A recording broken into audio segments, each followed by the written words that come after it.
Hello, welcome everyone to the Fightful post show WWE Royal Rumble 2022. I'm Jeremy Lambert here with, I believe, Brock Lesnar. Brock is fresh off of his Royal Rumble victory. Brock, thank you. Thanks for being here. How you feeling? I mean, after an entire night of throwing Germans, kicking ass, and doing what everybody completely expected me to do, I feel great. Cannot wait to main event WrestleMania, in spite of what everybody would have enjoyed. Are you drinking a Coors Light tonight? We're gonna go with a Pittsburgh Brew IC Light. I decided to switch it up, so IC Light is the move. Are you gonna get on top of your wife tonight? You know what? Sable is she's a little tired, but perhaps tomorrow morning after I feed all the ox on the farm, we'll get to it. Guys, Jarrett Bailey, do you get the reference? You're very young. Did you even understand what I was doing with that reference? The Coors Light reference? Yeah. No. Tell me about it. Oh my God. So UFC 100, what a tremendous way to start this show. UFC 100, Brock Lesnar kicks the shit out of Frank Mir to win the heavyweight title. Right. And he's doing this post-fight promo and he's yelling, he's screaming. He's like, I'm going to go home. I'm going to drink a Coors Light because Bud Light won't pay me nothing. Bud Light was a UFC sponsor. He's like, Bud Light won't pay me nothing. He's like, hell, I might even get on top of my wife tonight. That hysterical. Now, I mean, I'm not a UFC fan, so I did not know that. But yeah, that's great. Tremendous reference. Brock Lesnar, what a guy. I figure WWE fans hate him right now, but overall, what a guy.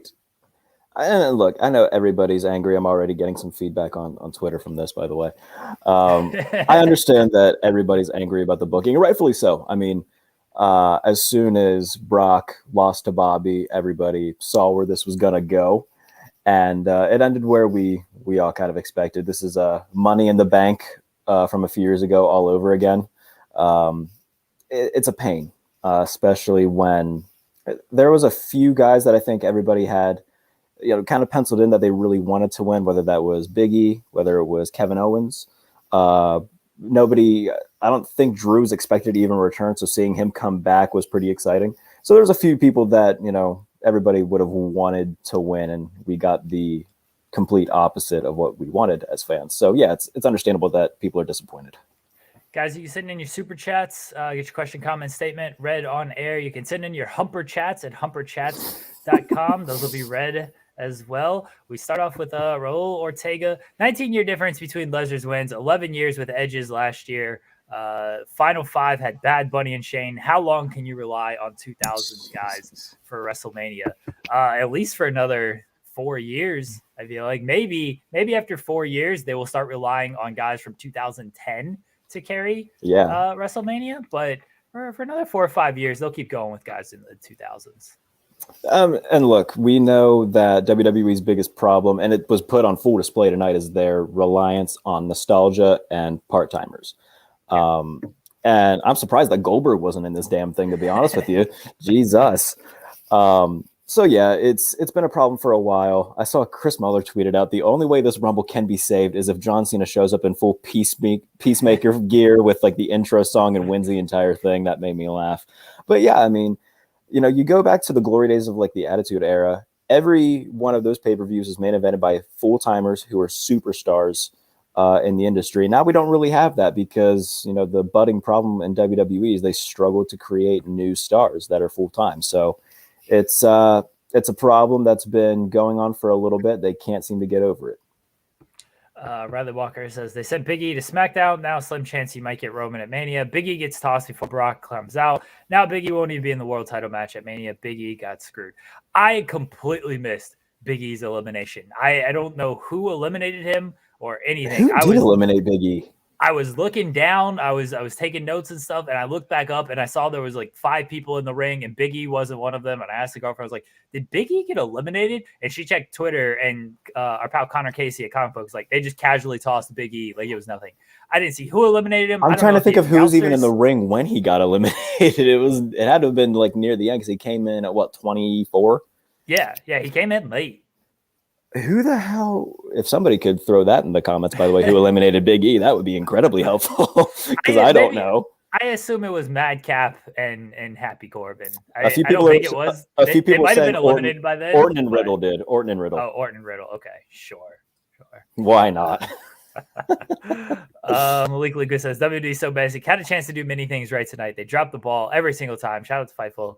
Y'all are great. Appreciate you, Malik. Yeah, I mean, look, your 2 Rumble winners were Brock Lesnar and Ronda Rousey. I love Brock Lesnar. I think this man is tremendous. I think we'll look back on him and find him underrated because he has been so hampered by the booking throughout his career. But when you watch this man perform, whether it's in ring or in segments, he's one of the best. He's absolutely one of the best. But man, you can't keep going back to this guy for every single thing. And it's not like you even needed him to win this Rumble to do that. Like, you set up the story earlier in the night with Roman and him. You didn't need him to win the Rumble to get the shot. Like, he's Brock. Like, you could have done something else. And then Ronda Rousey. We'll talk about her later, but there's issues with that as well. At the very least, they could have, had somebody else win the Rumble, and if they still wanted Brock Roman, they could have figured something out at Elimination Chamber here in the next few months, and maybe just had Brock run shop through that. Like, don't sacrifice the Rumble for a place that you can eventually get by doing something else. It was brain dead booking. I think the issue is, like, if you win the Rumble, why wouldn't you go after Roman over Lashley? Like, Roman is certainly the target to go after here compared to Lashley. And Lashley, like, outside of Big E, doesn't have a real big, like, built-in feud where it's like, oh, yeah, if this guy wins the Rumble, he would want to target Bobby Lashley. But I'm not trying to justify what they did, but logically, if you're looking at it, that's how you can kind of see why, okay, whoever wins the Rumble kind of has to pick Roman, because why would you pick Bobby Lashley over Roman Reigns? You want to be the guy that ends Roman's streak at WrestleMania. Yeah, and look, I mean, from a storytelling perspective, like, it makes sense, but the fact that everybody could see it coming from a mile away, we've had this match 8 times already, or however how many times they've wrestled on pay-per-view. It's washed out by now. So now in terms of Rumbles, and this isn't even me being, like, sarcastic or anything, is this like a top 5 worst Rumble ever to you? It's approaching that, I think, in terms of, like, how badly it's been received. This was not a good Rumble. Like, you talking about the entire event or just the men's Rumble itself? Just the men's Rumble itself. Okay. So the entire event wasn't all that great, honestly. Yeah. But just the men's Rumble, like, the problem with this one was, one, it did feel very predictable after Brock lost. The nostalgia pops, like the surprise pops. So they had room for 5 surprises because they had 25 entries. They had room for 5. Ridge Holland was technically a surprise, believe it or not. Drew McIntyre, which fine. That was fine, yeah. Yeah, people thought he was going to be outlawed. Shane McMahon. Jeez, what the hell was that, by the way? We thought that Shane was out of the company and doing his own thing, and he comes in at, 28? Yeah. Bad Bunny, which was cool. Like, it would have been cooler if they didn't, like, spoil it beforehand by posting a picture of him and Undertaker. And then Brock. Like, my issue really is, like, you're just wasting slots on guys like Ridge Holland, on guys like Happy Corbin, and Madcap Moss. Like, you just have these guys that aren't going to win, that nobody could possibly care about. It's like, this is where you use, like, the nostalgia pop and at least bring in somebody we haven't seen in a while. Like, I don't need Ridge Holland out there taking up a spot. I don't need Happy Corbin or Madcap. Sorry. I feel like I'm being very mean to Happy Corbin. I don't need Madcap Moss out there who can just come out with Corbin. I don't need him out there when you can just bring out, a nostalgia person who people get excited for. We know these people are going to win. At least give me a nostalgia pop over, okay, cool, here's Madcap Moss. Or even, like, we can even go more with this. Like, I don't need Otis in it. I like Chad Gable. Like, he deserves better, but right now we know he's not going to win. I didn't need Rick Boogs. Like, I didn't need any of that. And look, I thought it was going to be much better. I mean, they kick it off with AJ and Shinsuke. I'm thinking, okay, we'll get, kind of a good match within a match to kick off this thing. They don't really do anything there. Shinsuke goes out before they even reach, I think, like the 7th or 8th entrance. So he wasn't in there very long. And then AJ gets eliminated by, who the hell eliminated AJ? I tweeted it out because I was mad. It was Corbin and Moss, wasn't it? Was it those two that did it? I think it was Madcap Moss that eliminated AJ. Yeah. So that it makes zero sense of how they booked this entire thing, especially when you have like AJ's turned face now. Everybody loves him. Like he should have been the Iron Man of this thing where he goes to the final four. He didn't necessarily need to win it, but the way that they, first of all, having him get eliminated by Madcap is stupid.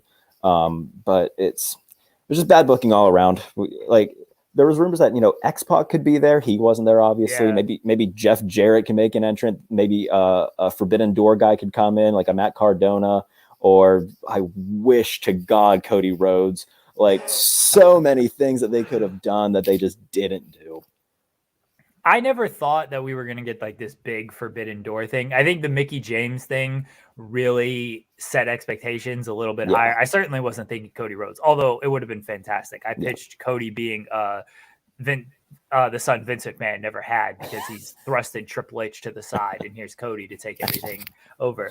Like that would have been great. But I think people got high expectations for that because of the Mickie James thing. I didn't expect any of that, but like the things they did do was just a waste. And the other thing is like they don't have like threads in these Rumbles anymore. It's just guys coming in and they're kind of like pairing off with guys that they've been paired off with on television, and that's it. Like say what you will about the Rumble a few years ago where Brock was just like running through dudes and tossing 13 guys out. Like I know people weren't happy with the way he just like tossed Kofi and Big E and all these guys, but like at least there was a story to that Rumble of like, oh man, Brock Lesnar is just running through everybody, and here's McIntyre to finally put the nail in that elimination.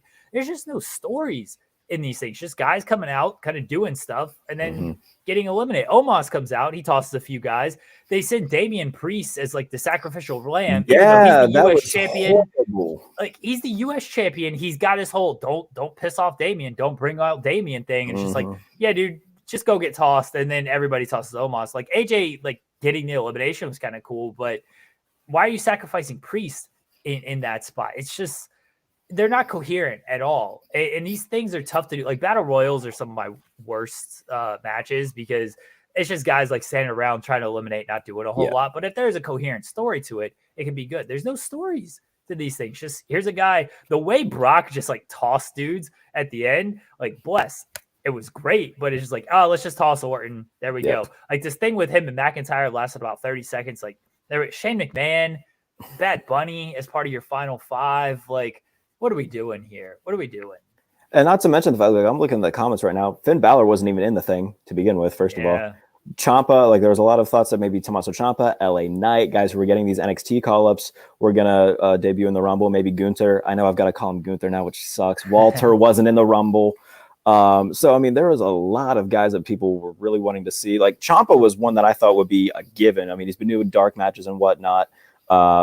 Why Finn Balor wasn't in this makes no sense whatsoever. I don't know. Like he's not injured or anything, is he? Like nothing like that has happened. So, yeah, man, like even like some fun stuff, like Corey Graves was recently medically cleared. Like why not, if he wants to have an in-ring comeback, why not give him a little bit of a spot in the Rumble? Like I don't get it.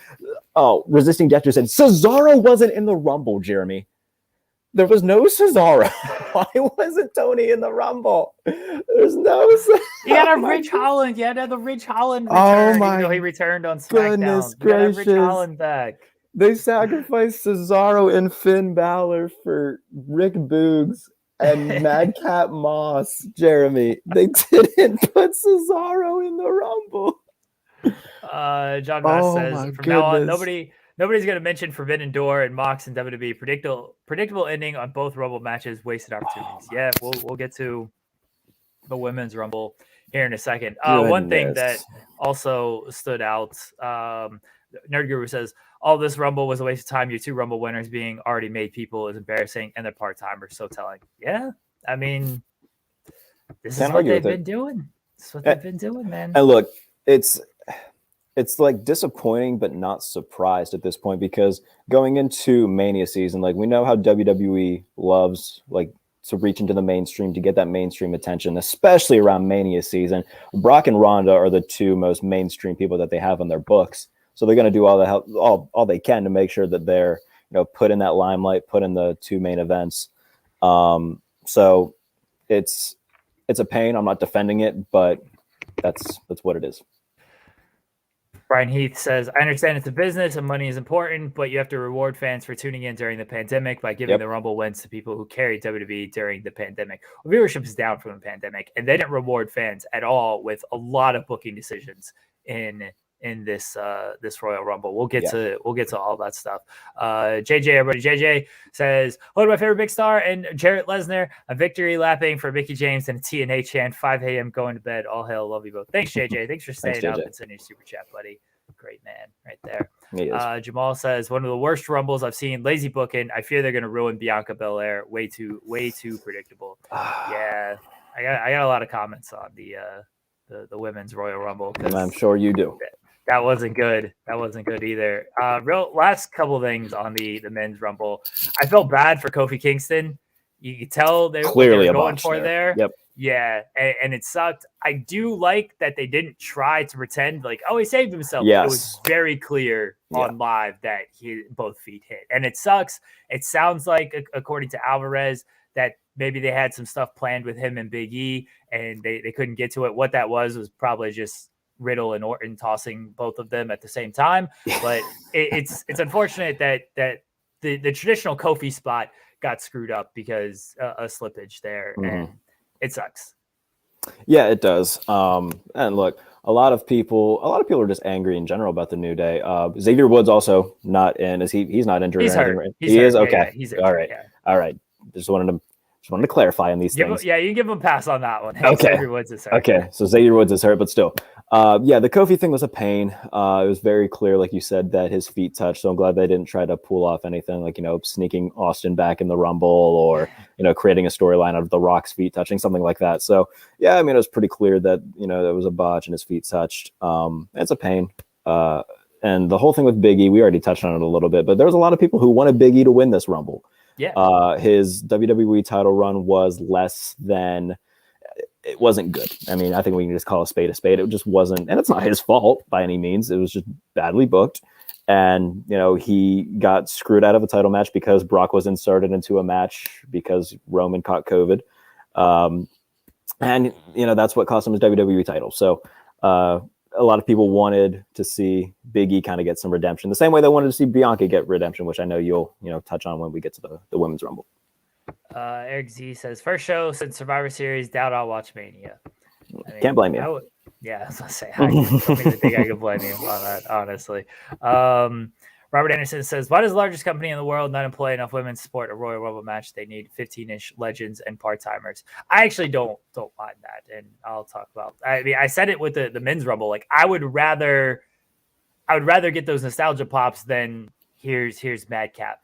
I would rather have 15 upper mid carders to main eventers that all have a solid chance of winning and 14 nostalgia pops than 23 mix of main eventers and lower carders with 4 or 5 nostalgia pops. It makes it more fun the other way around.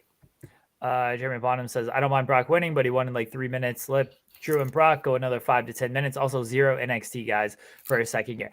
Jarrett had an issue with the NXT stuff. If no Ciampa, no Dunn, they've been working dark matches, none of those guys. I don't have so much of an issue with it unless you actually have a main roster plan for them, and I'm sure they don't. So if you're just gonna bring up NXT guys to give them 2 minutes and then toss them, I don't think that helps a lot with NXT, and that's what they've done in years past. Now, because Bruce and Vince kind of have their hands on it a little bit more, actually want to maybe protect NXT a little bit more when it comes to the main roster stuff. So if you're not going to have these guys in the Rumble because they're not coming up to the main roster, I wouldn't have them just to have them on the show. Yeah, no, I can definitely agree with that. I would rather them not be there if all they were going to do is walk in and get thrown out. That's fine. But damn, man, there were so many. I mean, we've already touched on it a little bit. There was a lot of nostalgia guys that people wanted to see. And there was just a bunch of really good talent, upper mid-card main event talent that just wasn't there for there was no Finn, there was no Cesaro, and a few NXT. We already touched Pete Dunne, Ciampa, maybe LA Knight, because he had the backstage thing with. And that is the thing. They did tease an LA Knight thing because he had the backstage segment with Rude and Ziggler. Yeah. So it would have made sense if he's in the Rumble and then maybe you could actually have a main roster plan for him. I know that might and be that seems to be have the plan foresight. with every NXT call, is just all right, Dolph Ziggler, here you go. Like, because that's, I mean, that was Shinsuke's. They buried Dolph on commentary. They're like, this man's do been in 15 rumbles. so He's got much. 12 eliminations. By the way, did you know that he has the second most Rumble appearances of all time? That's crazy. They said 15. I was like, yeah, there's no, like, sure. really? Yeah. The girlfriend was like, he's been in the company that long? I was like, well, as the Spirit, yes. was Spirit Squad. Yeah. And then he was Chavo Guerrero's lackey when he was Kerwin White. Oh, true. So, I mean, yeah, he's been there for a minute. I don't know how long he's been Dolph Ziggler. I think it's been since like 08, 09. So, I mean, it's possible. But 15 Rumble appearances and 12 or 13 eliminations, like that's less than one elimination per Royal Rumble. You get eliminated more times than you eliminate people. Like, that's not that great. And you've done 15 of these things. That's in terms of, if I wanted to bring football into this, if we're talking touchdown to interception ratio here, this isn't good. It's not good at all. It's the Sam Darnold of WWE. Oh, let's not talk about Sam Darnold. Our guy Drew Nicholas says one of the only stories being told in the build-up to this was Will Ray or Dominic eliminate each other, and then Dom was out before Ray eliminated him. They could have at least set that up for Mania. I mean, it's rumored that Ray wants the match, or one of the two, Dom or Ray wants the match. I can't remember which one. Maybe both of them do. What the hell? But yeah, that made no sense. And look, I know that Dominic Mysterio isn't the greatest wrestler in the world, but he's getting better. He does some fun stuff, and to see him and his dad fight at Mania would be a hopefully good storyline. Guys, everyone can go to youtube.com/FightfulOverbooked and check out Drew's show with Joel Pearl, Hits and Misses. I think I've got to plug my shit there. There you go. Brian Mahoney says, all I can think watching this show is if you replace the participants -5 with AEW's roster, WWE isn't even the same galaxy in talent depth. They're not, because they've released a lot of their depth. But many. They shot themselves in the foot in this one because, like Jarrett said, no Cesaro, no Finn Balor. You make There's up no reason for some things there. Yeah, you make up for some depth there if you have them instead of Madcap Moss. Kyla Corson says, think of the pop if Veer came. I thought he was going to, man, but he didn't. According to Uncle Dave, that's just a backstage thing right now with the writers that just pops them in the writers' room every time they throw that little thing on the board on Raw or whatever. It's just a running joke at this point. I love me some Silva says, repeat after me. WWE does not know how to create new stars anymore. Such a wasted opportunity in these matches. No Balor, Cesaro, or NXT peeps. Yeah. Yep. Ever since the thing with Balor against Roman with the top rope collapsing, they have just jobbed him out. They jobbed him out to Theory. They've just done nothing with him. Justin McLucky says, stuck in a parking garage outside the dome. Haven't moved in 20 minutes. Thanks for the entertainment, guys. Rumble booking was terrible, but a really fun show to be at live. Glad I went. Hey, you know what? If you were happy that you went, Justin, we are happy for you. The booking did suck, and I'm sure it was a good experience live. Like, even if these shows are like bad, the WWE live experience is something that makes it seem okay. It'd be a lot better if these shows were actually good. Correct. I was going to say, like, it's almost like a sporting event. Like, even like if you're there, it's still fun. That's also not always true, because I sat through Jared Goff against Mason Rudolph tying in the freezing rain this past season. So that wasn't not applicable there. Zachary Lambert says, Lesnar didn't need the win. His story was already built in. This did nothing for him. What do you think of Ronda and Shayna as a tag team? We'll talk about the Women's Rumble here in a second. All right. Anything else from the Men's Rumble as far as Brock winning and seemingly going on to challenge Roman Reigns? I can read my small notes and see if that gets a pop out of you. Commentary was very quick to point out Austin Theory lasting 22 minutes. They're really just trying to build him, aren't they? I wrote in Ricochet did some fun flippy shit. He did. And then he immediately got eliminated by who did eliminate him? Corbin, right? Corbin, yeah, it was Corbin. Yep. I just assume the answer for everything is Corbin. Corbin, yep. The Gable spot when he ran in and tried to round up the troops, that was kind of funny. AJ is great. A TNA chant broke out. That was neat when him and Bobby Roode had the stare down. I thought that was cool. That's all my notes that I have. Guys, we're gonna take a word from our sponsors. Everyone, Once the Sean Ross Sapp run in, we're going to count it down to Sean Ross Sapp in 3, 2, 1. We talk a lot about performance here at Fightful. And if you want that performance, you want Athletic Greens 1. athleticgreens.com/Fightful. So excited to work with Athletic Greens. You can get a free 1-year supply of vitamin D and 5 free travel packs with your first purchase if you visit athleticgreens.com/Fightful. And you might be asking, what is Athletic Greens? Well, 1 scoop of AG1 contains 75 vitamins, minerals, whole food sourced ingredients, including a multivitamin, multimineral, probiotic, green superfood blend, and more in 1 convenient daily serving.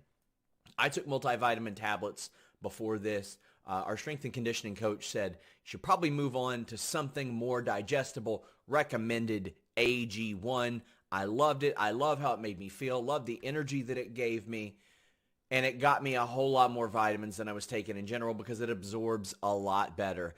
Athletic Greens 1, it effectively replaces all those products, pills, with 1 healthy drink. athleticgreens.com/Fightful, and check them out on Twitter at Athletic Greens. Let them know you heard about them from us. Cadillac Carson says, so are Theory and Shane going to battle at Mania for Vince's love and affection? I might be interested in this storyline. You say that until it happens, and then it's the worst thing on television that you've ever seen. The only thing that can make that good is if Hornswoggle and Mr. Kennedy come in and make it a fatal four-way.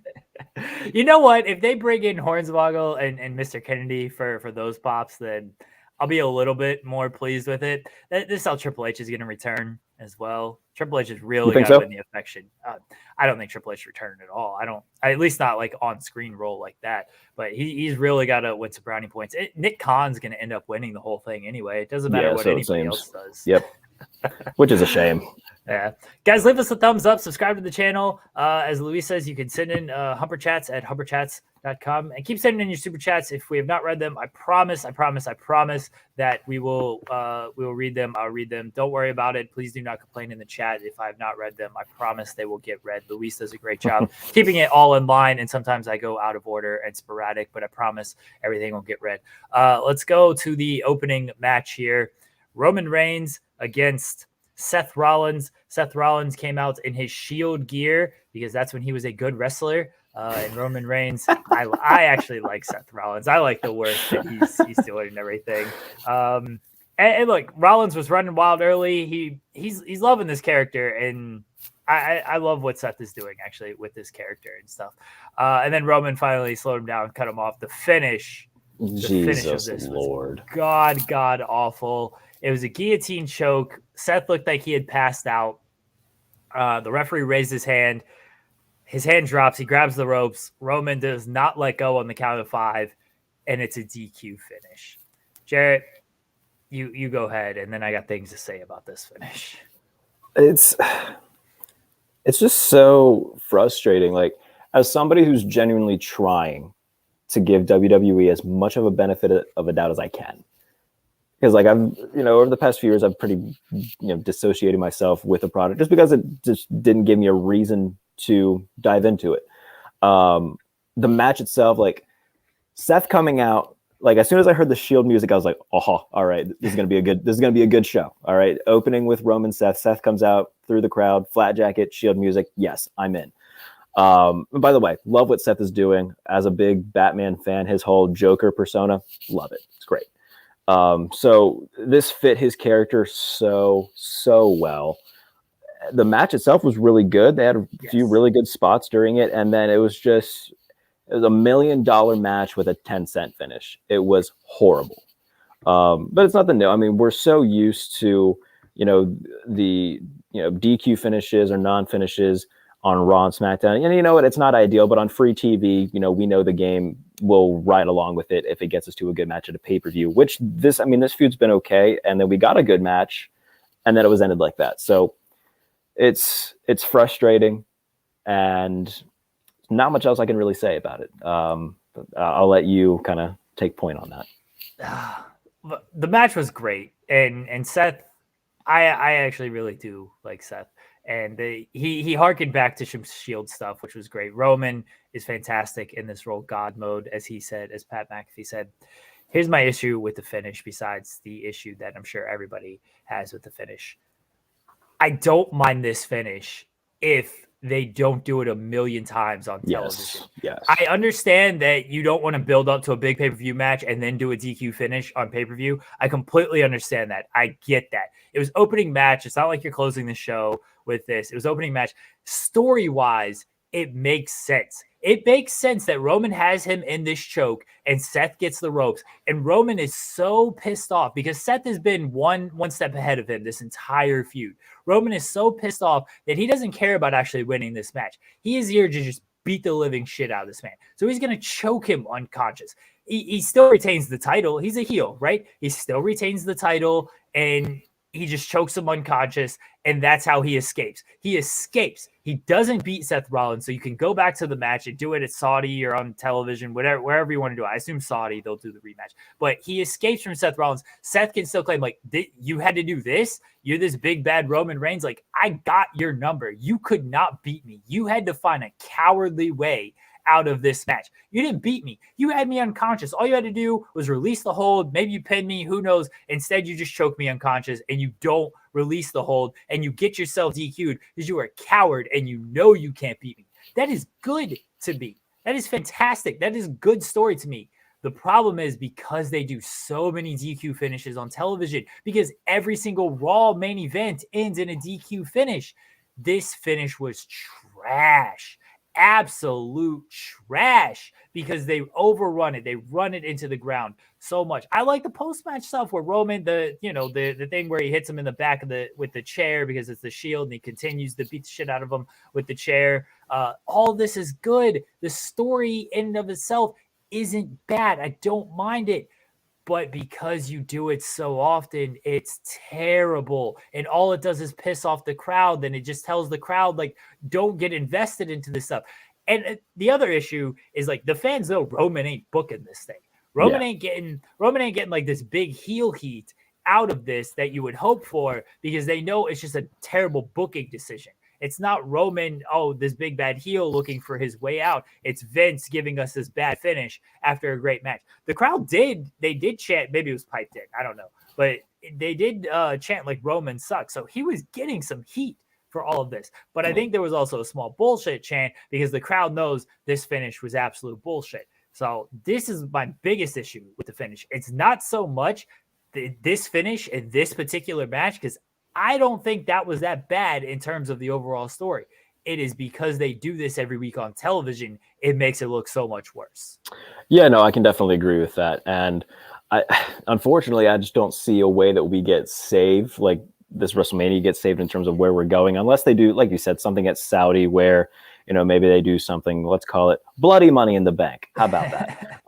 And if Seth beats Roman in the rematch for some ungodly reason in Saudi, and then Roman pulls a Brock and inserts himself in the bloody money in the bank match, and Saudi wins the briefcase, and then we get Brock and Roman at WrestleMania for the WWE Championship, assuming Brock would win the title. But there's a lot that would have to go into this, Jeremy. I'm just kind of fantasy booking in my head.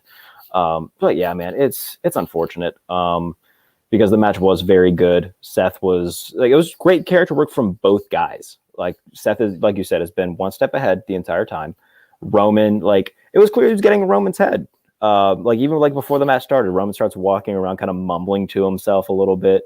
The spot where Seth's just in agony laughing with his fist out, that was great character work. That was great storytelling. And then it went to crap at the end because of what they do so much. So yeah, it is a pain, man. I hope somehow they've kind of put themselves in a corner. Hopefully they can get their way out of it, but it doesn't look great.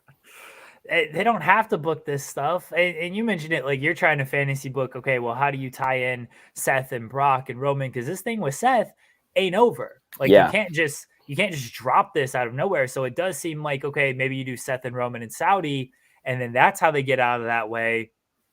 And then you move on to Roman and Brock at Mania. But then where does that leave Seth for Mania. Somebody a super chat says, where's it at? If I try to find it here. Let me pull this one up before I just keep stumbling around. It says Andy Slamberg, tremendous name, says, do y'all wonder if Vince thinks this is really good, like that this is what his audience wants to see? Now Vince is booking for himself, pal. Vince ain't worried what the audience thinks. This is what Vince wants to see. All right. Riley Walker, it says, so is it Seth freaking Rollins versus Bob Lashley at Mania? Like that you would think, but then usually the chamber is how you set up the Mania match. And unless they pull like what they did with Edge, like taking out Kofi Kingston and just inserting himself into the elimination chamber, I don't see how they kind of get there.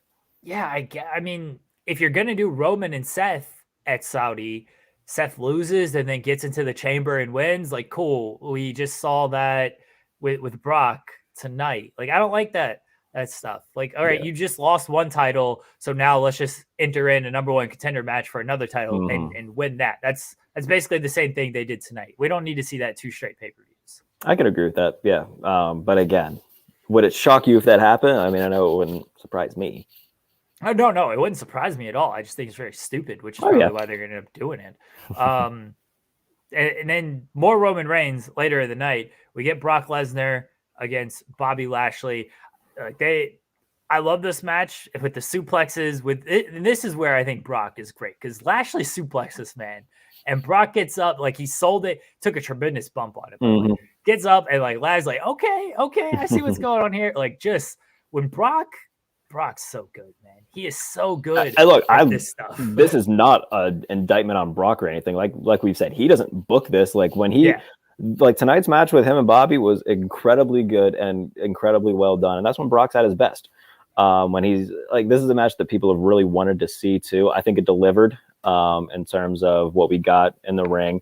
There's a bunch of great bumps taken by both guys. Lashley, like seeing Lashley take those Germans, like it looked painful the way he was like kind of rolling on his shoulder, almost like somersaulting through him. It looked like they looked damn good. So I love Brock.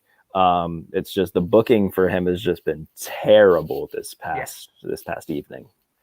They do the barricade spot, which they do in every single pay-per-view nowadays. Please not, especially with when it comes to Brock matches. Oh yeah. I don't know with Goldberg. Roman. Goldberg. I don't know. I don't think the Goldberg match was the first time, but that is certainly years ago, and I can recall that. And it feels like they've done it in every single Brock match since then, and they do it in other matches as well. Knock that spot off. All right, do something different.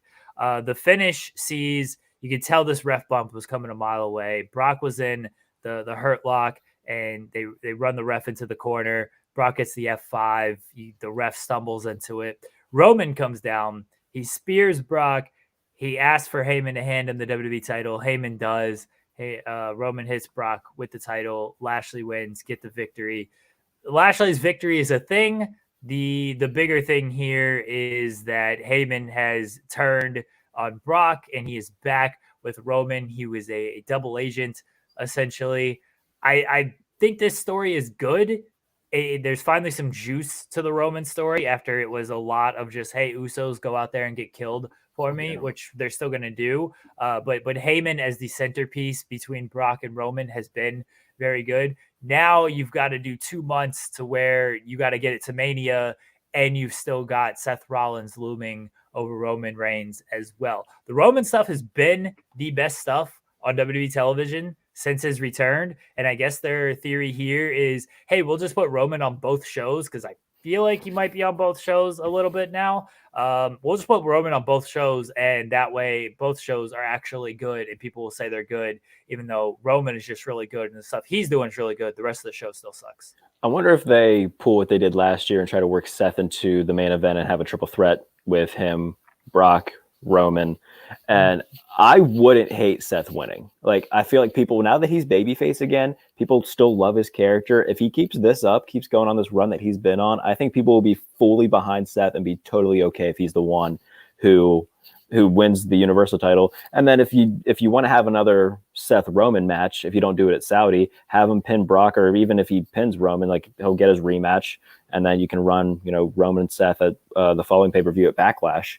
and have that match in your back pocket as a rematch. So there's a lot of things that they could do, but it wouldn't shock me at all if they find a way to get Seth into this. God only knows what they would do with Bobby at that point. I don't know who would be next in line on Raw, but that sounds like a Raw problem. Big E or AJ make the most sense for Lashley. Big E, the way he was treated like an afterthought here, the way he's been treated like an afterthought, honestly, since he won the title, much less after winning or after losing the title, because he just lost to Seth on Raw, and he obviously got pinned in the 5-way and everything. But even when he was champion, they were just like, yeah, he got the title and cool, but we ain't really doing anything with him, because they tried to make Lashley the guy, even though Big E was the champion. Like Big E or AJ would be my top 2 picks there. I just don't think that's the way they're gonna go. Like Randy, but we've seen Randy and Lashley. And I don't need Randy Orton world champion at this point in his career when there's plenty of other deserving guys there. I need Randy Orton. I need Randy Orton world champion if he's gonna do media interviews some more as the world champion. That's fine. Like, don't get me wrong, Randy Orton is one of my favorite wrestlers of all time. I love Randy Orton, but like when we got Balor's on the roster, when we got Big E who could use a title, when Tony Cesaro was right there. I want Cesaro. You've got to give up on Cesaro, man. Like, I want Cesaro world champion more than I want anything. Good luck with that. I know. It's not going to happen. Here's my dream main event. Somehow give me a fatal 5-way, because, I mean, Bobby's going to be the champion. That's fine. Bobby's got to be in it. Give me Bobby Lashley, Cesaro, Finn Balor, Ricochet. Just give me a fatal 4-way. That's fine. Big E can be in there too. Big E can be in there too. So fatal 5-way with those 5 guys. I just want Ricochet. I just want to give nice people nice things. Big E, Kofi, and Xavier are going to work. Madcap, Corbin, and Austin Theory. Oh, God almighty. Yeah, it's probably exactly what it's going to be too, isn't it, Jeremy? It's terrible. What I would like, and look, it's not going to happen, but if Big E wins the title at Saudi, if they work this program, or if he wins it somehow before Mania, if we can build this into a SummerSlam triple threat, the triple threat that everybody's been calling for, do the New Day triple threat at SummerSlam. Do Big E, Xavier Woods, and Kofi for the WWE title at SummerSlam. I don't want to see those guys wrestle unless it is just going to be like, you know what, you guys are my brothers. Let's just put it on the top line. Let's see who the better man is. Yeah, nobody's got to turn like heel or anything. Yeah. It doesn't have to be a New Day breakup thing. Like, it's just got to be like, Kofi, kind of had his title reign end poorly. Big E is in his second reign trying to prove himself as an established champion. Woods won King of the Ring and is like, you know what, you guys have been champion. I deserve mine too. Let's just, duke it out and see who's the best. I think that there's a storyline that if, like, there's already elements put in place. If they just take them and run with them, they're there. Aaron Plays says, do you think maybe Finn can be built up to challenge Lashley? They can build up anybody. Like, that's the thing. They can build anybody they want to into these spots. They clearly just don't want to build anybody. And they don't even need to build Finn. Like, we know how great Finn Balor is. They just, like, it's very evident they just don't see him at that caliber. He's probably going to find himself, like, continuing to be, putting over up and coming talent and being in like the US title picture or something is probably where he's going to end up. Dude, this man wanted to go to NXT UK over. To Raw duke it with Walter. It was like, Ross, can I just go to the UK for a little while? Like, can I just go wrestle? Let me fight Ilya Dragunov. Jack Smith. I don't know if that's NXT UK. But that sounds like a name. Let me fight one of those bearded white guys. All right, let me just fight one of them. Okay? That's what they got in NXT. Bearded white guys. That's the whole roster, man. Just bearded white dudes. We'd fit in great in NXT UK. We would. Yeah. We'd be the new Mustache Mountain. So yeah, Bobby Lashley is the new WWE champion, by the way. I guess we should talk about that. Yeah, I mean, look, good on Lashley. I think he's been doing tremendous work since he won the title last year, and I just don't know who he's facing on Raw. Honestly, it might not even be somebody on Raw. They do the Elimination Chamber at Saudi, and they'll just have a SmackDown guy. Sure. I thought Drew. I was like, oh, Drew's just going to face Lashley. I'm just going to run that back because why not? And then I remember Drew was on SmackDown, but then I thought, like, why does it matter? They just moved Big E over to SmackDown for seemingly no reason this past week. So just get rid of the brand split. Get rid of it. Martin says Edge. That's a good call. Edge. That would be a good call. Yeah, that would be a very good call. All right, I'd be down for that. But I'd be okay with it. No, we'll talk about Edge. It's a hell of a lot better than Edge and his wife fighting Miz and his wife. Damn it! You didn't like the It couple against the Grit couple? If I hear the Grit couple one more time, Jeremy, I'm launching myself off my deck. I'm launching into the snow. Joe Max Game says, "What is the likelihood the Austin Theory push will continue?" Very good. It's a very good likelihood. I feel like he's going to probably beat Priest for the U.S. title at Mania. I feel like that would be my call. I'm sold on this Shane and Austin Theory story. You just really want that to happen. I don't know if I want it to happen. I just think like it's gonna happen. Like I'm very sold on this, honestly. I really am. Oh man, he gets the Shane O'Mac WrestleMania match kiss of death for Austin Theory.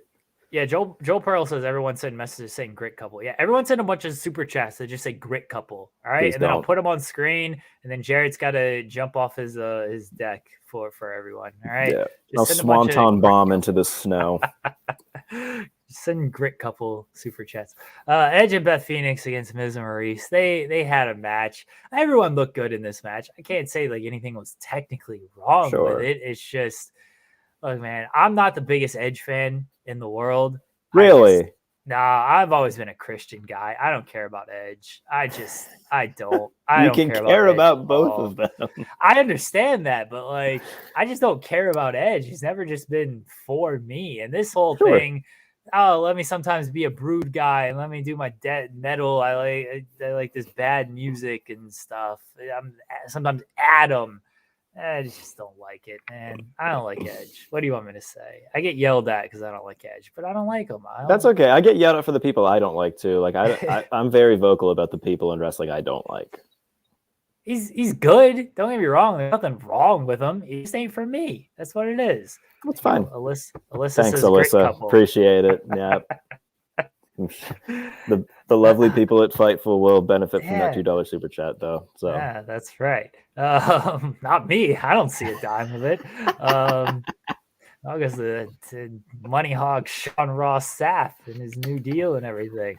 And Miz is what he is. I think Miz from character, like work, does good stuff and everything, but like as a wrestler, he's the Miz. Beth looked good. Maurice looked really good. I thought Maurice looked really good. Yeah.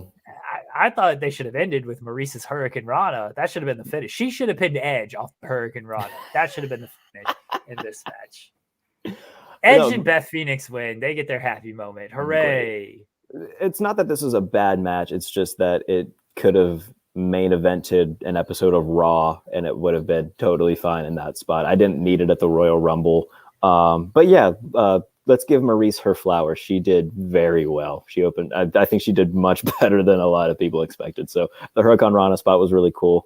But yeah, I didn't need it at the Rumble. The fact that we got Edge and Kevin Owens in a steel cage at Madison Square Garden during a live event, and we didn't decide to just run that. Instead, and look, The Miz is great and everything. He's one of those guys who just isn't for me as well. The skull crushing finale is one of the worst finishers in the history of professional wrestling. And I hate it. I hate it so much. So yeah, man, this didn't do anything for me. It's a better version of the stroke. That's what it is. JJ went to bed. I was trying to bury Jeff Jarrett there. But, yeah, this match wasn't for me. All right, it just wasn't for me.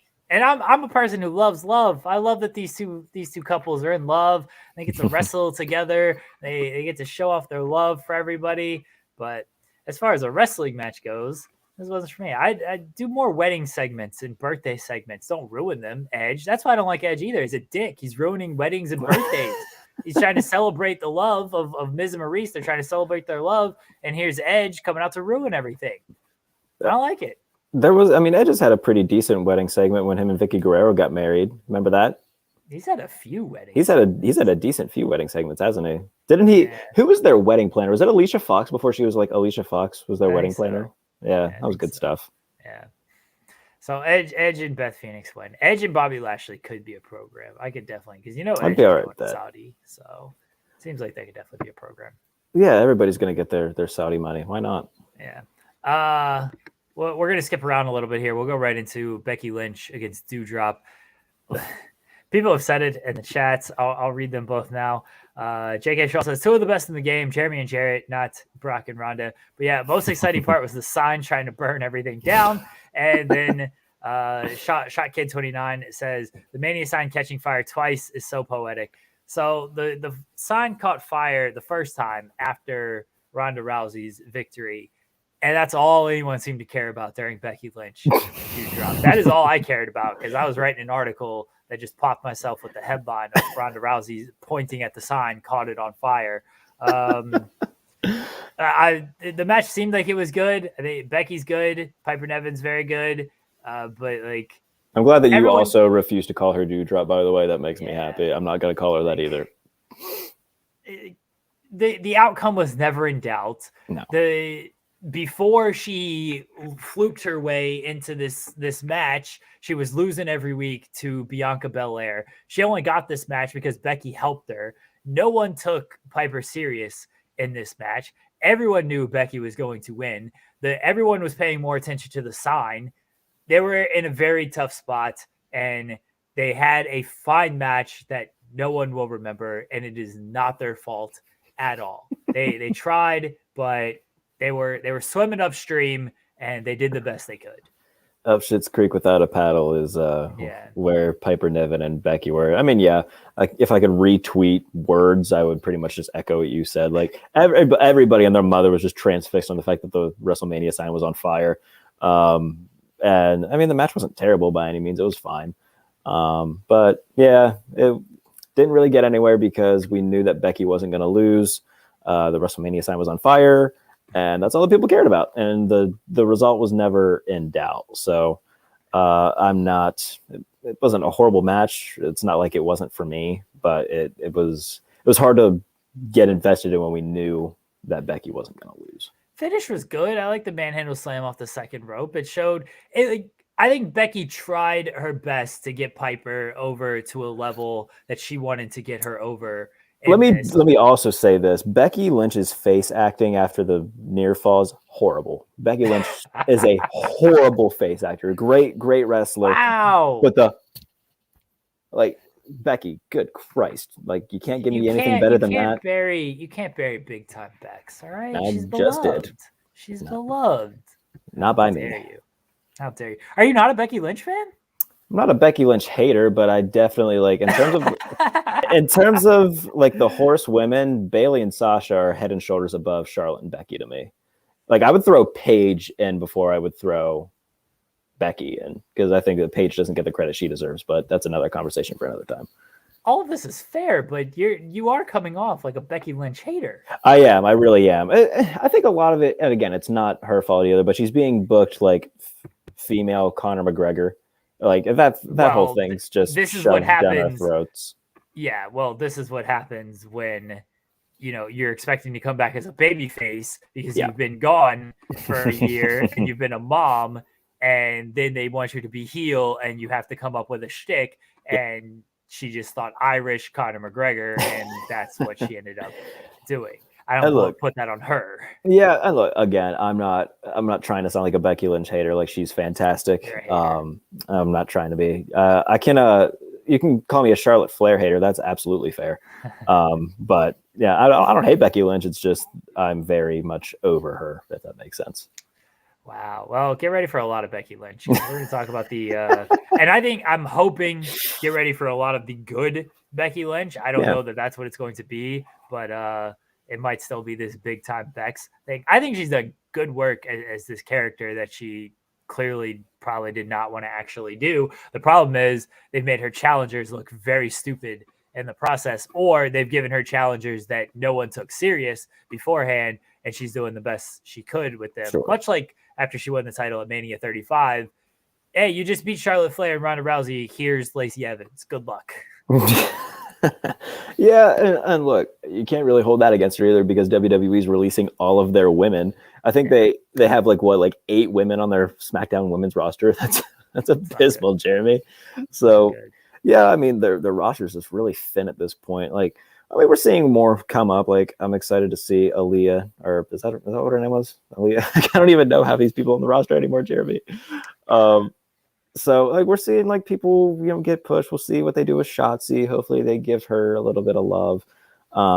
But yeah, man, like they're running out of people that they can really put her in feuds with. They are dying. I was really hoping Bayley would come back tonight. They are really missing Bayley very badly right now. So yeah, in terms of the women's division, like they just don't really have much to give her. Guys, we're gonna go to another ad break in 3, 2, 1. I started to travel a lot more for work, which is why I'm not on this show right now. And there are little things that I'm discovering when I'm on the road, like I can't watch SmackDown unless I'm live at the hotel because YouTube TV tells me I'm out of my region. Fortunately, NordVPN.com/Fightful can help, and it helps me watch a lot of shows that I would normally miss because they're region blocked in my area. It helps me get better prices on a lot of pay-per-view stuff. NordVPN.com/Fightful. You can also use that code Fightful, and you're going to get 70% off your NordVPN plan plus 1 additional month for free. And it's also risk-free with Nord's 30-day money-back guarantee. There is nothing to lose here with NordVPN.com/Fightful. It's the equivalent of buying a cup of coffee every month, a small price to pay for premium cybersecurity and access to vast amount of entertaining content. NordVPN.com/Fightful. It has made my life a whole lot easier, especially on the road. Check us out. Use that code Fightful at NordVPN.com/Fightful. Guys, get your super chats in, get your humper chats in, leave a thumbs up on the post, subscribe to the channel. We are about to talk about the Women's Royal Rumble. Can I ask what the difference between a super chat and a humper chat is? We get more money off of humper chats because YouTube, there's really no difference, honestly. It's the same thing. You send in, you help us out, you support us, and you get your question, comment, statement read on the air. YouTube keeps a certain percentage that Streamlabs, which is our humper chats, doesn't keep. So humper chats actually help us out more when it comes to getting me paid. Right, that's what it does. Yeah. So, Jeremy Lambert's he's got to eat. So please, I gotta eat. I got 4 kids. All right, like I gotta put food on the table and everything. These kids go through some cereal, man. I gotta buy a lot of cereal. I've got 5 kids, and I don't even work for Fightful. But that could really, if I ever need money, Jeremy could be a guy that I go to if you just give us a ton of humper chats.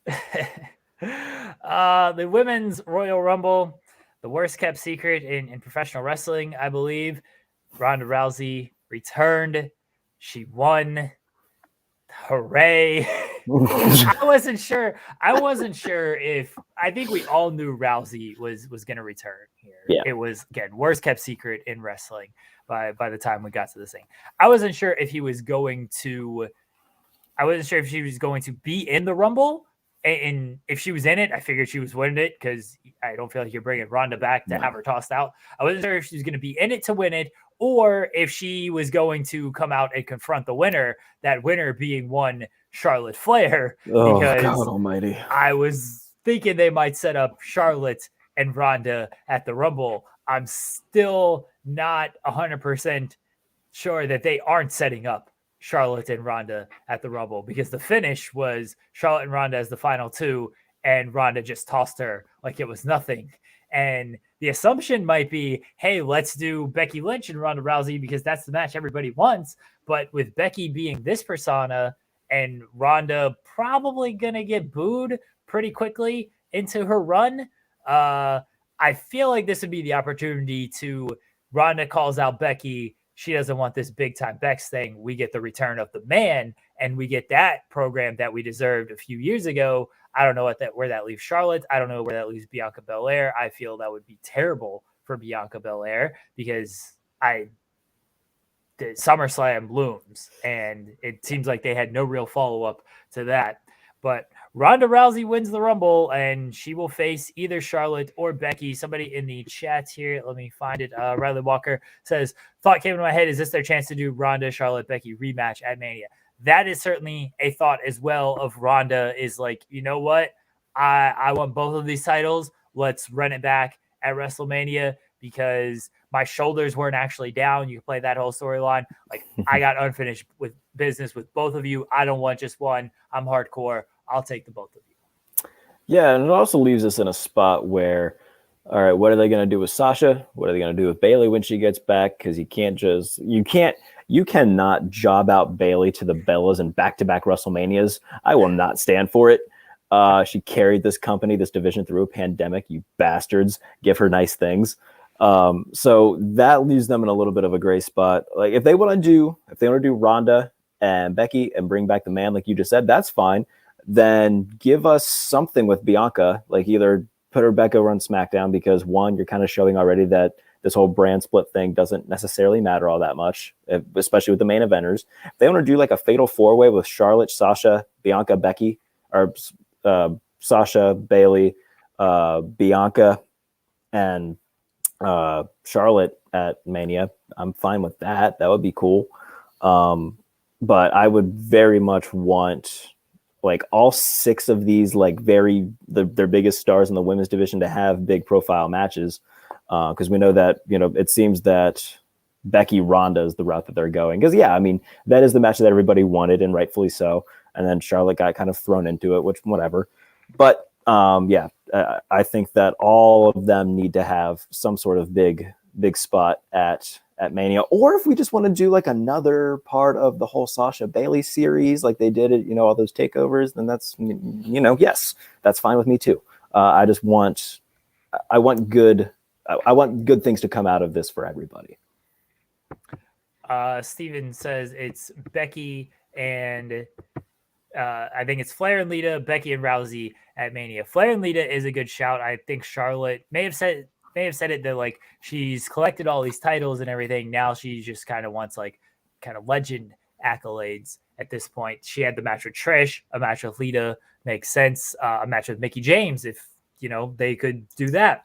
Would make sense for Charlotte. And Corey says Alexa needs to go after Charlotte. That is another person who just kind of looms over this division right now. Is Alexa's going to be back at some point? There's still she wasn't in the Rumble either. Yeah, I didn't think she was going to be. Once they announced her returning on Raw, I figured, okay, I don't think she's actually going to be in the Rumble. I thought maybe she could have been a Rumble surprise, but once they already had her as part of the series that they're doing on Raw where she's in AEW therapy, I didn't think she was going to be in the Rumble. But Alexa does loom over this because she went away because of Charlotte ripped up the doll. She's of course still talking about Lily and everything. How does she play into it with Charlotte? Sasha, Bianca, Bayley, where do you go with those three? People love Liv. Where do you go with her? She was just dumped like it was nothing in this match. That was the Bellas, right? Yeah, they dumped Sarah Logan and Liv Morgan. The Bellas, if they're going to have a Mania match, I imagine they'll be in the women's tag team title match. Bianca and Liv could just easily be in that women's tag team title match that they throw together. And no, people are not going to hear me, are not going to like me saying that. What do you want me to say? They could very easily just be like, we don't really have any plans for either of them. Let's just team them up as two losers who lost to Becky, and now they're just in this match. Yeah, I mean, it wouldn't surprise me. I mean, how, Rhea won the title at Mania, and then she was thrown with Nikki ASH in a tag team not long after. So, it would not surprise me if, look, they've got, a very minute number of things that they can do. So it's not always going to, come out the way that we want. So, yeah, it would not surprise me if that was what they did either. I hope not. It's just kind of, if you're put in that match, it's basically just, kind of the crapshoot of the women's division, as unfortunate as it is. Like the women's tag titles mean absolutely nothing. So it's a shame, but I forgot who the champions were. Who are the champions? It's Zelina and Carmella. Yeah, that's right. Both of them got tossed, I think, just by Charlotte. Somebody, one person just tossed both of them. Maybe it was Rhea, which at least Rhea tossing both of them is good. But I think one person just tossed both of them. Yeah, I mean, by the way, I mean, Rhea had a solid Rumble. I mean, if we get badass Rhea Ripley out of this, that's fine. Like, just the whole thing with Nikki ASH is not good. I don't like it. By the way that they just did Molly Holly so dirty in the Rumble, I wasn't a fan of that either. Yeah, that wasn't good. But if we get a Nikki and Molly like program and match out of that, I'm completely fine with it. Very good with that. That's fine. That would be if it leads to absolutely nothing and that's just what they decided to do, then yeah, that sucks. But if we actually get a match between those two and like some segments and stuff between those two, I'm 100% okay with their use of Molly Holly in the Rumble if it sets up that. Yeah. I don't know if you saw, but Ruby Soho tweeted out 6 and 25 referring to Liv Morgan and Sarah Logan, which was very sweet. Seeing Sarah Logan was cool. I liked that. That was unexpected and a nice little. They had her and Liv had a little brief reunion in the Rumble. Yeah, and then the Bellas tossed them both and called them losers. God damn it! Can I say that's another one? The Bellas. I mean, I think that's kind of consensual. Like, I don't like the Bellas. I think that's consensus. No, the Bellas are great. How does anybody hate the Bellas? It's very easy to hate the Bellas. Kidding me? I do not like the Bellas. They were chanting for Brie Bella. She invented the yes chant. That's her thing. That was something, wasn't it? I thought, a little part of my head thought, oh my God, Bryan Danielson's going to be in the men's Rumble. We're getting it. Like, I got You're an idiot if you thought that. I don't know what part of your head thought that, but you need to have it removed so you don't have those thoughts ever again. Just like, I think it was like the very hopeful part of my brain was like, oh man, she's giving us a hint. He's going to come out number 30 in his white t-shirt, just kick people in the fucking head. It's going to be awesome. But obviously that didn't happen. But yeah, I don't like the Bellas. Kelly looks very different. I wasn't the only one who thought that, right? I mean, I don't know. She looked the same to me. She was in one of the Rumbles. She was in one of the Rumbles a few years ago. She looked like Kelly. She's older. That's all. I guess so. Yeah. I mean, I guess I haven't seen Kelly wrestle since like 2012. Yeah. She was like 20 something when she was there. Now she's older and she's. Andy Datson loves Kelly. Who's in love with Kelly? Andy Datson from Wrestle Talk. He loves Kelly. I made sure I tweeted at him earlier saying, "Hey, look, there's Kelly." Fair. I guess you can tell that was sarcasm. He hates Kelly. Okay. The legend Summer Rae was there, slapping Natalya. And Natalya got eliminated twice, by the way. I don't know what that was all about. I think it was because she wanted to do the Rumble or the record holder thing. It's like, let me be eliminated once, but then get back in, get eliminated again. Haha, I've now been eliminated. I feel like that's happened before. Cameron was back. She got tossed by Sonya Deville. I thought that poorly done. I thought that we would get a Funkadactyls reunion, and instead Cameron just got tossed before Naomi came out. Naomi like briefly checks on her, and then it's like, okay, I got to go fight Sonya. Yeah, like everybody, as soon as everybody saw Cameron, like, all right, Funkadactyls, let's do this. And then Sonya Deville was like, oh, everybody likes Cameron. Well, she can fuck right off. Get her out of here. Nobody wants. I don't care what you people want. And then Naomi was like, you good? All right, I'm just gonna go in here. Like, it meant nothing. It was dumb. I would have liked to see a Funkadactyl reunion. Would have been cool. The whole thing with Sonya, by the way, like, can we stop having people who have been eliminated from the Rumble eliminating people? It's so dumb. Thank you. The rules change on this. I feel like it's been the rule of like, hey, just if you're not in it, you can eliminate somebody and it's fine. But I feel like there used to be a time where this is like Vader got eliminated, like 96, 97, because he tossed Shawn Michaels out. He got eliminated and he came back in and he started tossing everybody. It's Vader or Yoko.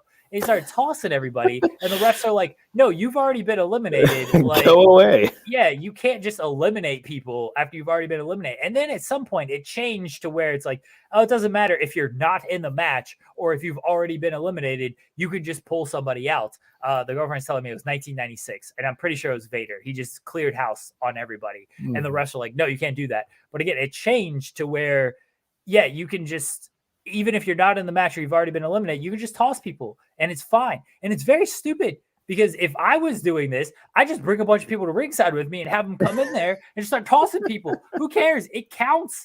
It all counts. Like, this is what I would do if these people are dumb for not having more backup and everything. They're very stupid for not having this backup. Yeah, no, I could definitely agree with that. But This whole Sonya Deville Naomi storyline has been stuck in this one phase since like before Thanksgiving. I feel I don't even know how long this quote unquote feud's been going on, but it hasn't gone anywhere.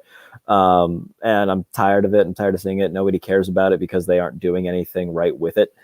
So yeah, that was annoying. What else happened? Alicia Fox showed up. That was she was there last year or the year before, but she showed up a couple years ago. Good for her. I mean, she's all right, but I mean, Mickie James and Michelle McCool had a brief thing. I liked that. That was good. Playing off of past things, old women's championship rivalries. Michelle McCool came in and just started kicking people in the face. It was great. It popped me tremendously. Love a good kick to the face. Sami Zayn kicked the shit out of Johnny Knoxville. Dude, we didn't talk about Johnny Knoxville, and I'm trying not to hop around too much, but god damn it, Johnny Knoxville makes everything better. It was so good. Because Knoxville is just a lunatic. He's down for anything. Yeah, he's just like, yeah, go ahead and lay it in as hard as you need to lay it in. Like it'll be fine. Like it's fine. So bless Johnny Knoxville. That was a good use of him. And look, he didn't eliminate anybody. Sammy got his revenge. And everything. I feel like that was a fine. That's how you use a celebrity in the Royal Rumble. That was. I mean, obviously, you're not going to have somebody as insane as Johnny Knoxville who would just let you go full New Japan Strong style on his pink face, but still, it was good. Yeah, and Michelle McCool coming in just kicking people in the face. Right? Charlotte kicks people in the face. Really, she does do that. Love it. Mickie James, Hardcore Country Women's title, the Knockouts title. She got both of those. She got a tremendous pop. Good for her. Like she talked about it, and because she talked about it so much, I figured, okay, well, they're gonna let her do it. Like they're not gonna do whatever the Mickie James music is, and she's coming in skipping and doing. So all glad that they didn't make her do that. Yeah, but at the same time, you're like, yeah, but by the time you get to the show, like you could say you want to do all these things and you want to be Hardcore Country and you want to have the Knockouts title around your waist, but you get to that show and they're just like, yeah, no, this is what you're gonna do. I'm glad she got to do what she wanted to do and what was the right thing to do for her spot there. And I don't know if she'll come back in any type of capacity, but she got her moment, she got her pop, and it was good. Maybe she can get another match at Mania or do something. She can face Michelle McCool at WrestleMania. Wouldn't that be cool? I would like that very much. Just to have, why not? Like Michelle McCool still can go. Mickey's obviously still at the top of her game. I would like that. That would be fine with me. If they can sneak Mickie James into WrestleMania, that'd be exciting. Anything else from the Sasha Banks was in first, and then just who eliminated Sasha Banks? Because that pissed me off. They eliminated her so early. Zelina eliminated Sasha. Zelina, oh my god almighty. Yeah, I mean, I don't think I had any like too much else from that, but Sasha getting eliminated way too early sucked. I wrote down, God, I hate the Bella Twins. That's all I wrote. Why down. are you a Bella Twins hater? They're not good, Jeremy. Nikki Sawa is one of the best. The way she's throwing them forearm strikes. Nikki's definitely the superior of the two Bellas. Like I don't think that's up for debate. Like I heard Brie mode and I wanted to lawn dart myself. Like God almighty, that's horrible. Lita can still go, obviously. The Molly Holly thing we already talked about. Yeah, other than that, I think we've touched on everything from that. But yeah, I mean, once we heard that Ronda was going to come back, if it was at, True and Famous said we forgot about Melina. Yeah, Melina rolls. It was very brief. I was hoping that they would do more with her. Yeah, I was about to say. Jeremy, we didn't talk about Ivory. Ivory. Yeah, Right to Censor was a tremendous pop.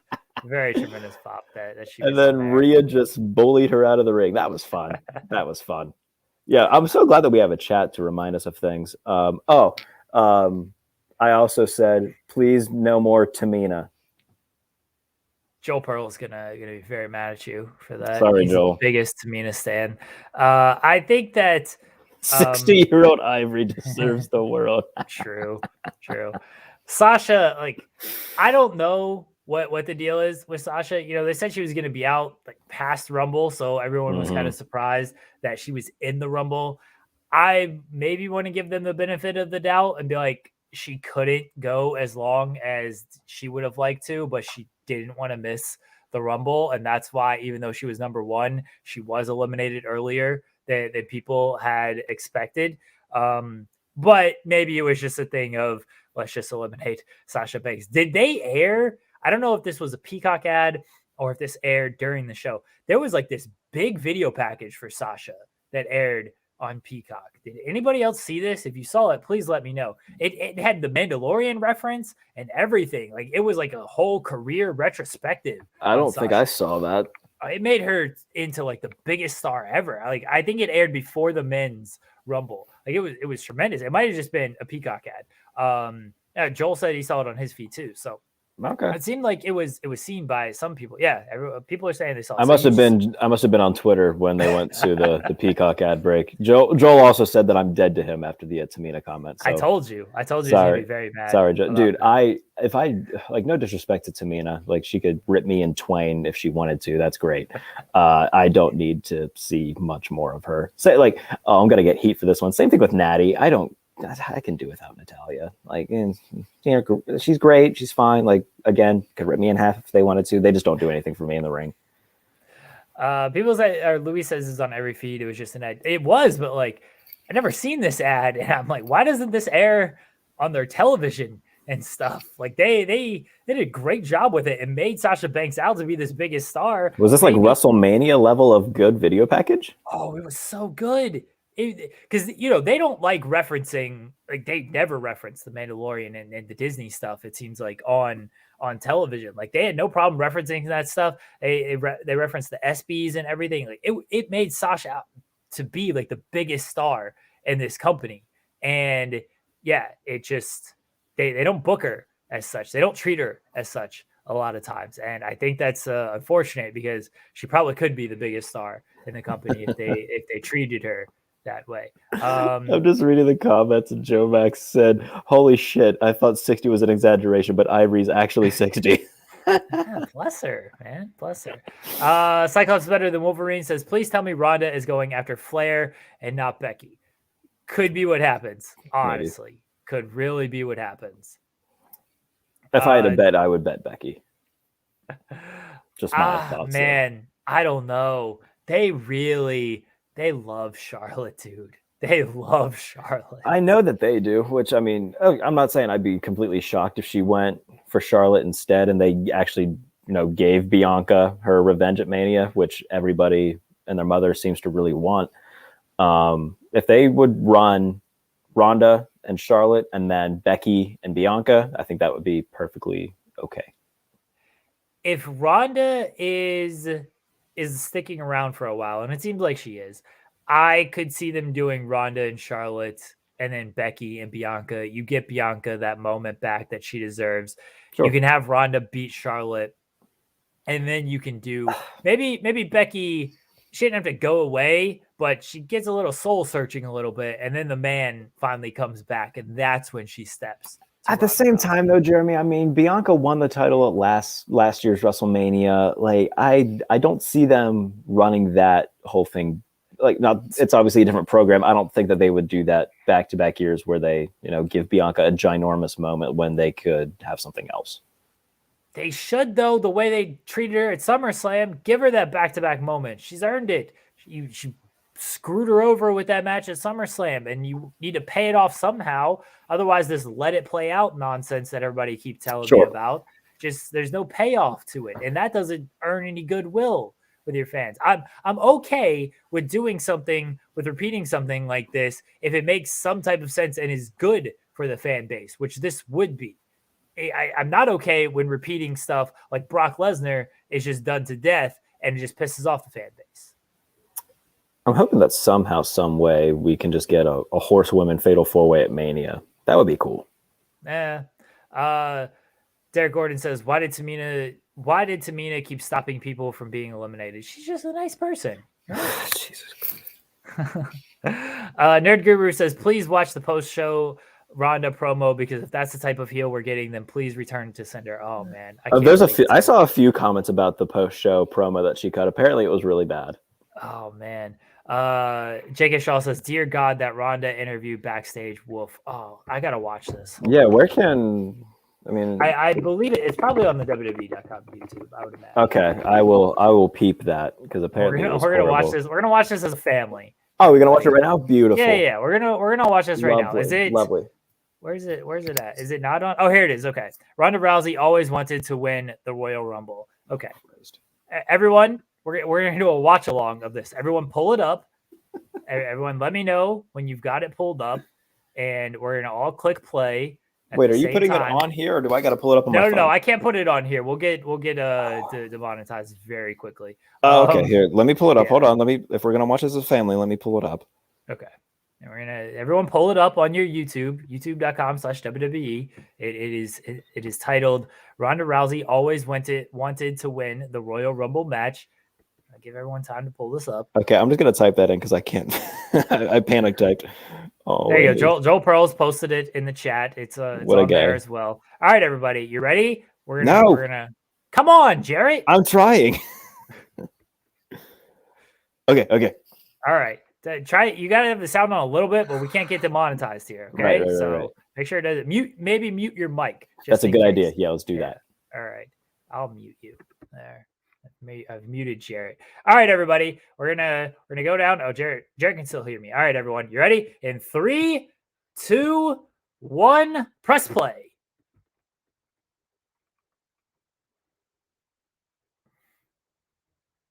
Just dead air. Tremendous.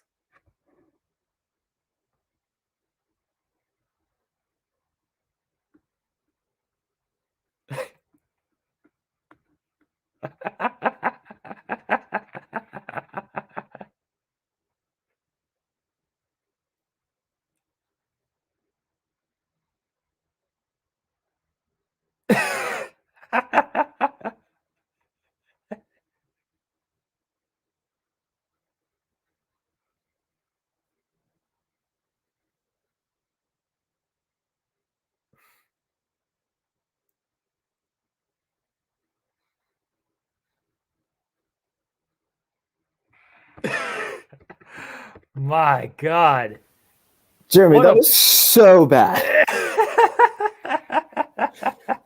Like that was good lucha things level of bad. That was horrid. Oh, that was so bad. It was so awkward. And the best was like, she's like, "What's your statement?" She's like, "That wasn't a question. That was a statement." I mean, she's not wrong. Ask a question, Sarah. Oh, that was cringeworthy. Yeah, that was terrible. So cringeworthy. The whole there was quite the reaction. I'm not falling for it this time. So she's definitely going to be a heel. I mean, we know that. Yeah, she's definitely going to be a heel. So there you go. Her priorities have changed. She just cares about her kids now,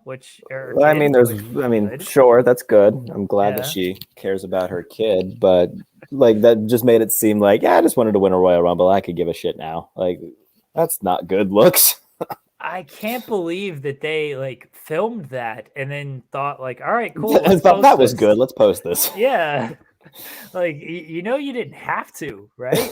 You could have done something else. It would have been okay. Oh man, that was somebody rough. really finished that up and thought, great, that's lunch. See you guys soon. That's horrible. That was awful. Oh man, I'm gonna write an article that says Ronda Rousey. That wasn't a question. That was a statement. That's gonna be my headline. Oh, sorry. I wish I was as good at headlines as you were. I can probably get away. I can get away with a lot, but Phil sure says she's not doing a second take. That's probably true. She's got to go back to her bus and love on her child. That's you got time to do a second take. That's the best chat of the night.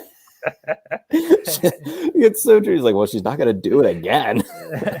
Just put that one out there. Just don't post it. All right, just don't post it. Leave some mystery. Leave some mystery when she shows up on Raw. That Ronda Rousey breaks her silence on this thing because man, that was awful. That was so funny. Oh, that was tremendous. Yeah, I mean, I'm not going to say let it play out because it's not great, but that was funny. I appreciated that. Guys, last call for super chats, humper chats, all that fun stuff. We've got some from Aaron Plays. He says, "Who do you think challenges Shinsuke at Mania?" I don't know if Shinsuke is even going to be the champion coming into Mania. Has he even defended the strap yet? Since he's had it? No. He's had it for like 3 months Yeah. and not one defense. No. We love you, Shinsuke. We're sorry that you don't. You deserve so much better. Enough camera cuts sends in a Humper chat that says enough with the camera cuts. There's more. He does say maybe I'm just getting old, but enough with the zooms and constant motions when they film shows. You shouldn't get dizzy watching this. It gets worse every year. Imagine the NFL filming like this. I'm okay with not hiding botches. Yeah, the camera cuts have been an issue for a very long time. That they have. I'm trying to think of like Shinsuke opponents. He faced Priest in. Oh, you're saying for Mania. Mania. They'll just build the Sammy match. Honestly, yeah, that's probably the best way you can go right now. Here's what you do. You build the Sammy match. I don't care how you do it. It's probably going to be really stupid, but you do it for 2 months, and then you do just a shot-for-shot remake of their TakeOver match. It's in Dallas again. You just do the whole match again. That would be chef's kiss, where they just punch each other just have them punch each other back and forth for like 15 minutes. Have that be the entire match, and that would be fine with me. Yeah. Just do that, honestly. J-Mox, don't worry. I got you. It's in there. I promise you. We get to them all. Luis does a great job keeping them all together. I think you sent yours after I kind of wrapped up the Rumble, but we're going back through everything. So I got you, J-Mox. He says, our back 05 sends a Humper chat. It says, both Rumbles sucked balls, but at least they were clean shaven and as smooth as baby seal. Thanks to Manscaped. True. And Jamie OD says, no NXT 2.0 involvement in either Rumble tonight spoke volumes about how irrelevant that brand is nowadays. WWE needs to take off the rose-tinted glasses so they can find the red flags everywhere. A disaster of a show for all long-term prospects involved. It wasn't good, man. Evo Original points out that Shinsuke Nakamura has been Intercontinental Champion since August. That is really that far. That far, apparently. Everybody's saying that Madcap Moss is going to beat him for the title at Mania, and not everybody is saying. Joel Pearl is saying that. I saw somebody else say that. I think Drew said that too. Drew Nicholas said that too. That's because Drew, for some reason, likes Joel Pearl and is just repeating what he's saying. That's all that is. They're the Happy Corbin and Madcap Moss of this chat right now. Oh no! That makes they do a show together on Fightful Overbooked. I don't want to promote it as come watch the Happy Corbin and Madcap Moss on our platform. That's not good. I'm sorry for the Fightful audience. And maybe they should promote themselves as that. That'll get maybe they should on the channel. No, that's not good at all. J-Mox says, do you guys think it's Joe Max Games? I apologize. Joe Max says, do you think the exclusive Disney deal with WWE is going to lead to a full purchase by the House of Mouse? I think I'm coming around more and more on them selling and them doing Disney with Indonesia. It could definitely be a thing they're selling somewhere. I don't know when, but within the next 5 years, I could certainly see it being a thing. Seems pretty imminent. Yeah, it really does. It's a question on like when, not if at this point. Yeah, it does feel that way. Christian Knight says WWE feels so dull, there's nothing to invest in. Yeah. What do you Madcap Moss? Madcap Moss. Yeah, like it get invested in Roman Reigns because he ain't going anywhere, at least until he loses the title, and then he heads off to Hollywood. And get invested in Charlotte whichever Flair. part-time. Yeah, Charlotte Flair, true. Whichever part-timer they decide to bring back. That's who you can get invested in. It's like, I saw that somebody had tweeted out, I think it was Kylie from the ADH Divas, saying that literally everybody from this show except Brock and Roman and Brock came out looking better. Everybody else came out looking worse. And that's fair. That's how it typically goes. Yeah. So that's how it typically goes. Welcome to a WWE pay-per-view. I'm sorry, premium live event. Yeah, premium live event. Get it right. Sorry. Luis has not deleted this from my document here, but I'll read it again because it pops me. Ashley Leggett sends in a super chat that says "Great couple." I heard that once, but he didn't delete it, so I'll read it again. Thank you for that. Great couple, Jarrett. Corey Graves said that at least 15 times during the match, and I don't think that's an exaggeration. Oh, get ready for the stupendous grit couple. Christ alive. Corey Graves has like some go away heat during commentary sometimes. Sometimes he gets unbearable. Yeah. Saxon does too, though. Like, I don't mind Jimmy Smith, but the other two on that commentary desk just, it's not. Don't say it. You could say a commentator has go away heat, and it doesn't matter who you're talking about. Corey Graves going to find offense to it. So That's fine. Corey Graves gets offended by seemingly everything, it seems, these days. Got to be nice to Corey. Louis says #great couple. Thank you, Louis. Overall thoughts on the Royal Rumble. What do you give this on the Jarrett Bailey rating scale? Whatever your rating scale might be. On a scale of like 1 to 5, that's kind of boring. I think I do need my own scale for this thing, don't I? Yeah. All right, I'll do title belts. From a scale of 24/7 to big gold, it wasn't as bad as 24/7. It was like, that's a horrible title. It was like women's tag. Women's tag. That's like a solid 2 out of 5. Like, quite like it's not 95 Rumble bad, because the in-ring style, the in-ring performers have gotten better since then. Right. But it, like, overall, like how the show ended, everybody's pissed off about it. Like, it's bad. It's definitely top 10 worst Rumble bad. I have a scale. It is the Pat McAfee edible scale, and on a scale of 1 to 10, I probably needed about 8.5 edibles if you wanted me to enjoy this show. Actually, you know what? That's very kind. I needed way more than that to enjoy the show. I did not have much excitement coming into this show. I did not have much excitement watching this show, and I don't have any excitement coming out of this show. So I need about 10 edibles, maybe 11 to enjoy this show. I wish I could relate to how good those seem to make people feel, because like I was never a big edible or weed guy, so anytime people talk about it, like I'm just like, sorry mate, can't relate. I wish I could. I'm off it. It used to be a thing for me, and then one bad experience, and I'm not doing it ever again, because I ain't taking that risk ever again. I got too many important things in my life nowadays to try to risk that again. But if I did, because I have had the experiences, I would have needed 10 to enjoy this show. I got high before class one time. That was a horrible mistake. Joel, we talked about Seth and Roman. Shut up. Watch the product, Joel Pearl. Joel Pearl's on a bunch of Pat McAfee edibles right now. So it seems. Hey, good for him. Joel's earned it. Yeah. Yes. He's talking about Madcap Moss, so maybe not as much as... Jesus. Madcap Moss. I'm trying to think, did we miss anything noteworthy at all? I don't think we did. This whole show wasn't noteworthy. Jarrett, let the people know where they can find you. You can find my Twitter right there at JBaileyNFL. If you like football, by all means, that is even more reason to follow me. But I talk about wrestling a lot, and anytime there's any sort of pay-per-view or premium live event, I talk about it a lot, and then I'll lose like 8 followers by the end of the night because people suck.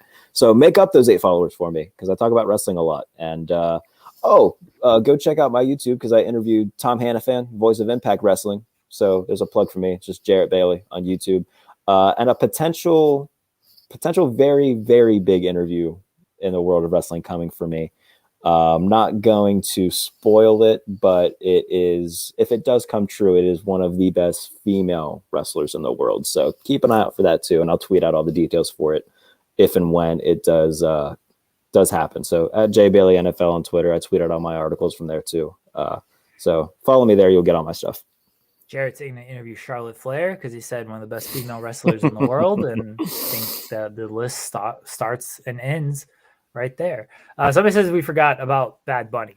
I mean, he was there. He was in the Final 5. We mentioned that. He's cool. I like. He hit a destroyer. That was cool. He did hit a destroyer on Riddle. That was cool. And then there you go. We'll see if he sticks around or not. He bless this man, took the safest over the top rope bump ever. Like, yeah.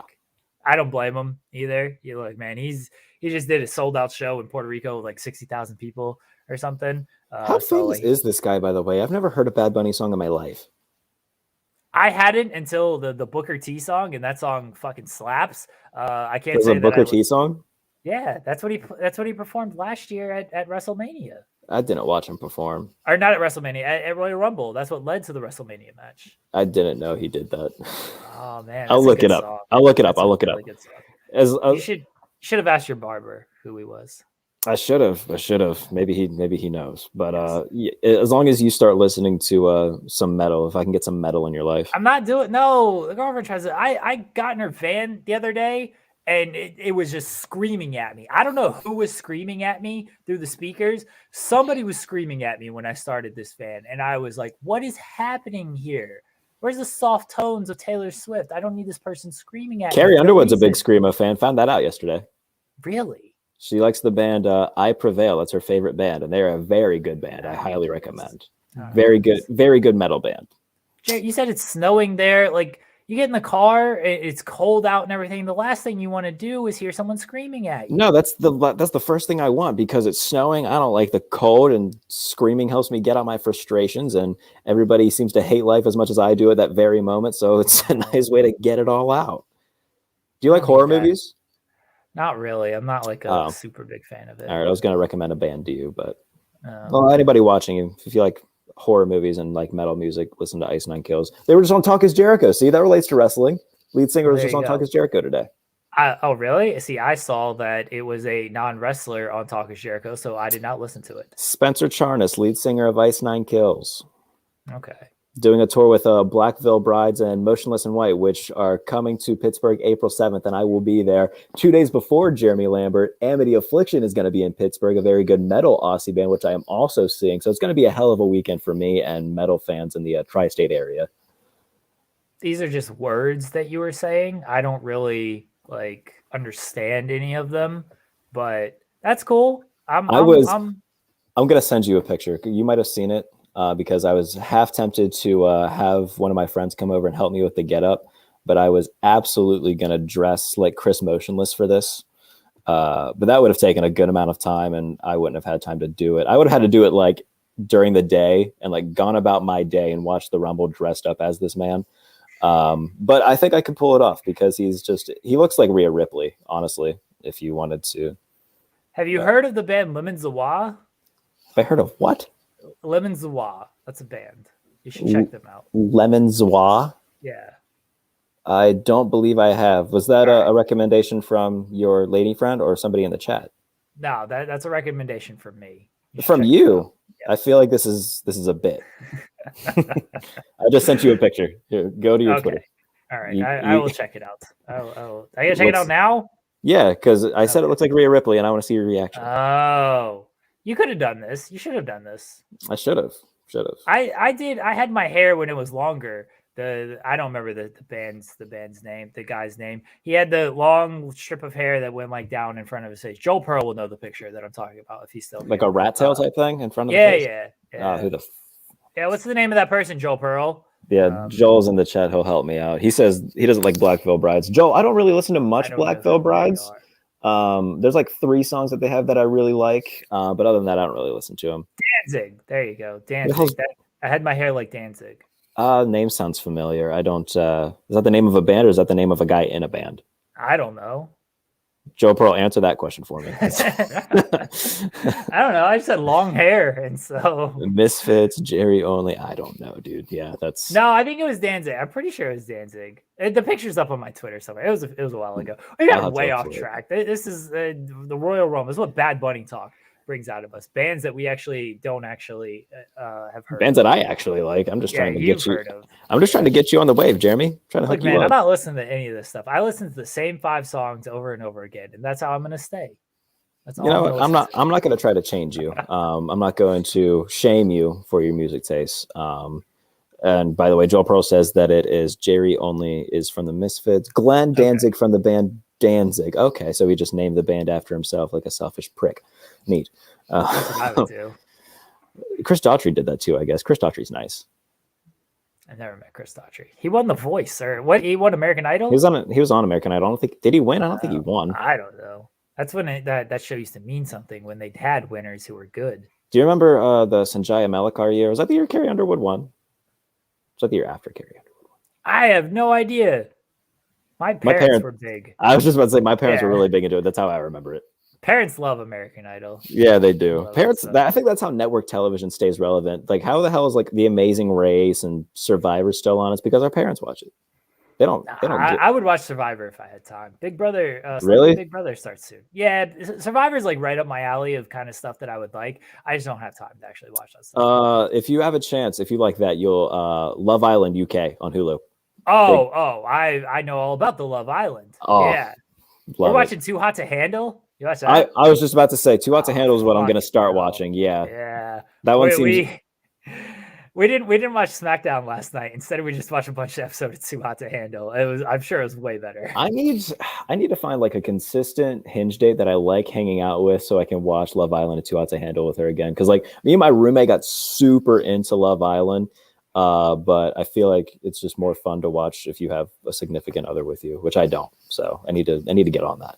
The EP was never a big reality show fan, and then I came into her life and just made her watch all these terrible reality shows. And now she just, I'm pretty sure she just watches them just to appease me, but she like gets into them and everything. We're watching Joe Millionaire. Jeremy in the chat mentions the challenge. Jesus. Yeah, I was just gonna say Matt Verderam is my shit. Matt Verderam, my guy, my mentor from Fansided, loves the challenge. He keeps trying to put me onto the challenge. And good. It's hilarious. Every time I tell him to watch Love Island, he shits on it for a minute and then shits on the fact that I like Vampire Diaries, and then he'll tell me to watch the challenge. That's how the exchange usually goes. Challenge is something SB3 and I will do podcasts on the challenge, and like I've seen clips from it. It looks funny. Like it looks very fun.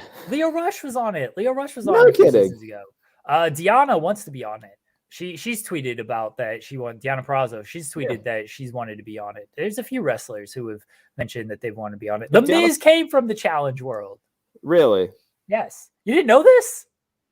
I mean, I knew about like the Tough Enough stuff. I didn't know about the challenge stuff. Yeah, he was on the Real World first, and then he went into the challenge, and then he came into wrestling. Interesting. Yeah, no, I didn't know he was on the challenge. I knew about the Real World. I didn't know about the challenge. Yeah, if Deanna gets on it, then I would watch it. Yeah, Deanna said she's wanted to be on it before. And Leo did a season. He had to leave early, unfortunately, but everyone loves the challenge. All right, everybody. After we just 20 minutes talking about music and television. Jarrett, go ahead and plug your stuff again. At J Bailey NFL on Twitter. It's where I post all my articles. You can go follow my author profile on Fansided, Steeler Nation, anything else that I do. Follow my YouTube on YouTube. Just subscribe to my YouTube channel. Go watch my the 2 interview segments I did with Tom Hannafan, voice of Impact Wrestling. And then a very big potential interview coming with one of the best female professional wrestlers in the world. It's not Charlotte Flair. I can promise you that. It's not Charlotte Flair. But when we do get all the details sorted out, I will tweet it out, and then you can find it on my YouTube. So just go subscribe to that. Just Jarrett Bailey on YouTube. Watch my Tom Hannafan stuff. Watch all my stuff. And then follow me on Twitter at JBaileyNFL. Who are your picks for tomorrow? I want it to be Bengals Rams. I think it's going to be Chiefs Rams. Okay. A lot of stuff to plug here, so I'll try to run through it kind of quickly. Everyone can go to youtube.com/Fightful Overbooked. That is essentially the ESPN2 to Fightful's ESPN. Joe Pearl does a lot of stuff over there. Please forgive me for that. But daily content, we have Joel Pearl, we have Kate, we have Drew, who you've seen in the chat. Our guy Drew. We have Josh Robinson, who is fantastic. Spencer Love, I believe, is going to do some stuff with us pretty soon. We've got SP3. SP3 is doing stuff today. Demo Divas debuted with Jayshell, Kylie, and Haley. So that is on over there. This week, starting on Thursday, we have Dad Day After Dynamite with Will Washington. He's going to be reviewing Dynamite every single Thursday with some special guests, everything. So that's on there. My interviews will be up over there. I'm continuing to interview independent talent and other talent from around wrestling and talent who is involved in wrestling, but maybe they're not wrestlers. They're outside. They're creators in the wrestling world. So all my interviews are up over there. I'm doing shows, different types of shows with my best friend Sammer, where we try to link matches from the past to the present. I do a show with SB3, Friday Morning Coffee, or Fuck Matt Cardona. Every other Friday. It's called FMC. So it can stand for whatever you want it to stand for. It's just called FMC. Every other Friday, Friday morning, where we talk a lot of sports and basketball and television and things like that. Degrassi Dudes with SP3 and Steven Jensen is now on that channel. I saw him tweet that today, and I was like, "What? How many shows does SP3 do, and why is one of them about Degrassi?" SP3 does so many shows. Bless that man's hustle. Love SP3. So that show is going to be on the channel starting next week. So a lot of stuff on that channel. We have live streams. We have daily content. The wrestling Twitch videos will be up there as well. I'm gonna, once I sit down and figure some stuff out, Jarrett is gonna do 10-minute dating advice segments every single week. I cannot wait to that. That is gonna we're gonna get that. We're gonna get that figured out. I don't think it's going to be like a live stream type of thing. I think it's going to be like a little bit type of segment that we do. But it's gonna be tremendous. Yeah, and if when we do start doing that, you can just DM me all the advice you need. It'll be kind of like wasn't there a magazine that did something like that? It's like there's all the ask this person stuff. Dear Sally or something. Yeah, sure basically that's what it's gonna be.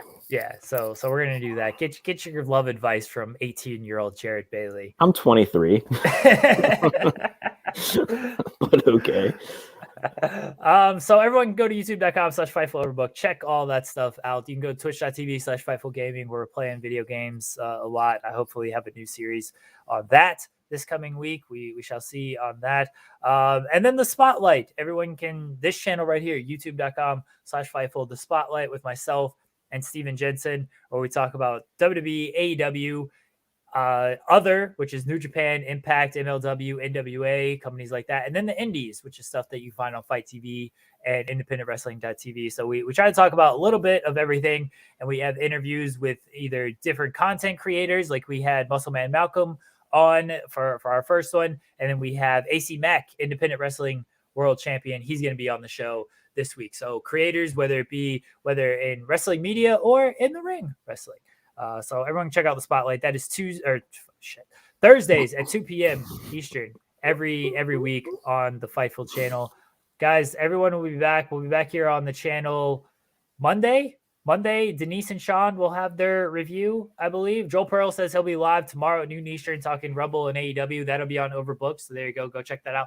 Everyone check out Grapsody today. Grapsody interviewed AEW TBS champion Jade Cargill today. So everyone go check that out. Very good interview that they had. Yes. Yeah, those guys are tremendous. Everyone go support Will, Phil, and Reg. Show them some love. Check out the interview with Jade Cargill. Guys, we appreciate you guys. Thank you all for your humper chats, your super chats, your thumbs up, your subscriptions, everything that you did. Thanks, Brock Lesnar, for joining the show. We'll talk to you guys after a while.